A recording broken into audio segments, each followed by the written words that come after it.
কল্পনা করো, তোমার শত্রু রাতে ঘুমাতে পারছে না। তার মাথায় শুধু একটা প্রশ্ন ঘুরছে, ও কি করছে? ও কেন কিছু বলছে না? ও কি আমাকে শেষ করার প্ল্যান করছে? আর তুমি কিছুই করছো না, শুধু চুপ করে আছো, হাসছো আর নিজের জীবন বানাচ্ছ। এটাই আসল ডার্ক সাইকোলজি, যুদ্ধ না করে যুদ্ধ জেতা। আজ আমি তোমাকে 6টা এমন মারাত্মক কৌশল বলবো, যেগুলো দিয়ে তুমি কোনো আঙুল না নাড়িয়েই শত্রুকে মানসিকভাবে, সামাজিকভাবে, এমনকি নিজের হাতে ধ্বংস করতে পারবে। ভিডিওটা শেষ পর্যন্ত দেখো, কারণ 6 নম্বরটা না করলে সব শেষ। চলো শুরু করি। 1 নম্বর, সাইলেন্স প্রেশার, নীরবতার চাপ। তুমি কি জানো, শত্রুকে হারানোর জন্য সবসময় লড়াই করতে হয় না, কখনো কখনো চুপ থাকাই সবচেয়ে বড় অস্ত্র। ধরো, তোমার শত্রু তোমাকে রাগানোর চেষ্টা করছে, তোমার রিয়াকশন চাইছে, কিন্তু তুমি চুপ। না রাগ, না উত্তর, না কোনো এক্সপ্লেনেশন, শুধু নীরবতা। এখন কি হবে জানো? সে কনফিউজড হয়ে যাবে, ভাববে এটা কিছু বলছে না কেন, ভয় পেয়েছে নাকি কিছু প্ল্যান করছে। এই সন্দেহটাই তাকে ভেতর থেকে দুর্বল করে দেয়। আর সবচেয়ে বড় কথা, মানুষ নীরবতা সহ্য করতে পারে না, তাই সে নিজেই বেশি কথা বলতে শুরু করবে, নিজেই ভুল করবে, নিজেই নিজের অবস্থান দুর্বল করে ফেলবে।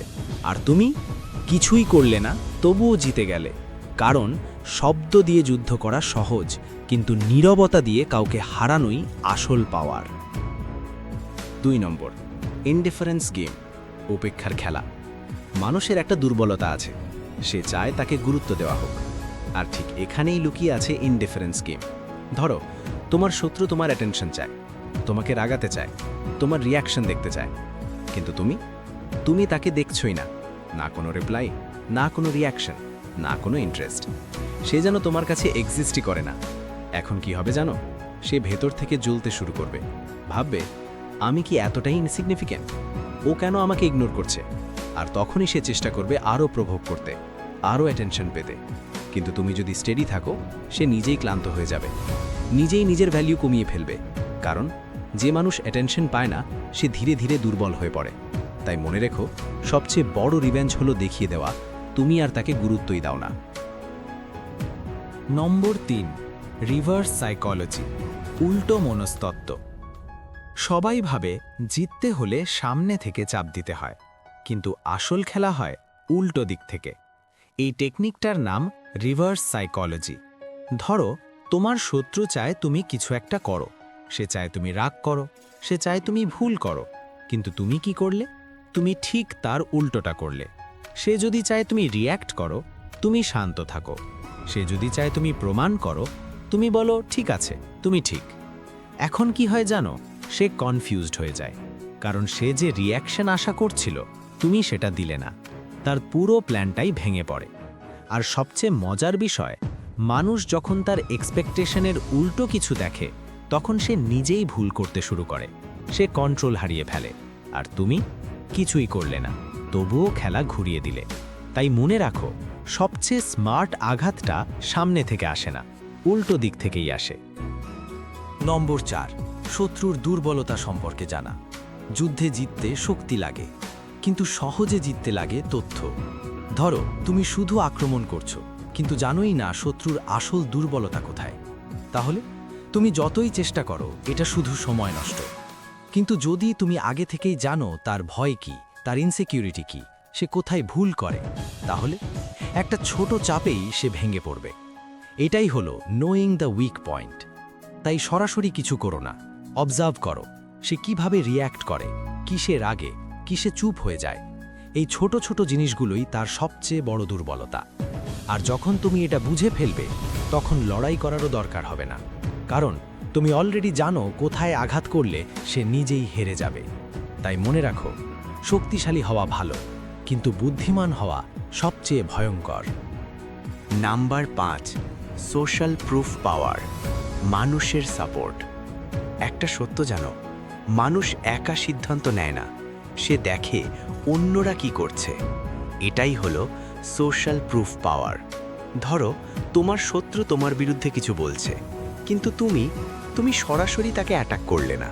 তুমি কি করলে? তুমি এমনভাবে নিজের কাজ, নিজের কথা, নিজের উপস্থিতি দেখালে যাতে অনেক মানুষ তোমার পাশে দাঁড়ায়। এখন কি হবে জানো?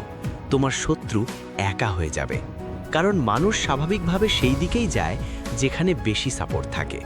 সে যতই চিৎকার করুক, কেউ তাকে সিরিয়াস নেবে না। আর তুমি কিছুই করলে না, তবুও তুমি শক্তিশালী হয়ে গেলে, কারণ একজন মানুষ যতটা শক্তিশালী না, একটা দল তার থেকেও অনেক বেশি শক্তিশালী। তাই মনে রেখো, শত্রুকে হারাতে সবসময় লড়াই লাগে না, কখনো কখনো শুধু মানুষকে তোমার পাশে আনলেই খেলা শেষ। সোশ্যাল প্রুফ পাওয়ার। নম্বর 6, সবচেয়ে গুরুত্বপূর্ণ, সাকসেস রিভেঞ্জ, সফলতার প্রতিশোধ। সবচেয়ে ভয়ঙ্কর প্রতিশোধ হলো কিছু না করা। না শত্রুকে আঘাত করা নয়, না রাগ দেখানো, না পরিকল্পনা করা। তুমি শুধু সফল হও। ধরো, তোমার শত্রু তোমাকে আন্ডার এস্টিমেট করছে, তোমাকে ছোট করছে, তোমার চেষ্টা নিয়ে হেসে উঠছে। তুমি কি করলে? তুমি চুপচাপ কাজ করো, নিজেকে আরও শক্তিশালী করো, আর তোমার লক্ষ্য অর্জন করো।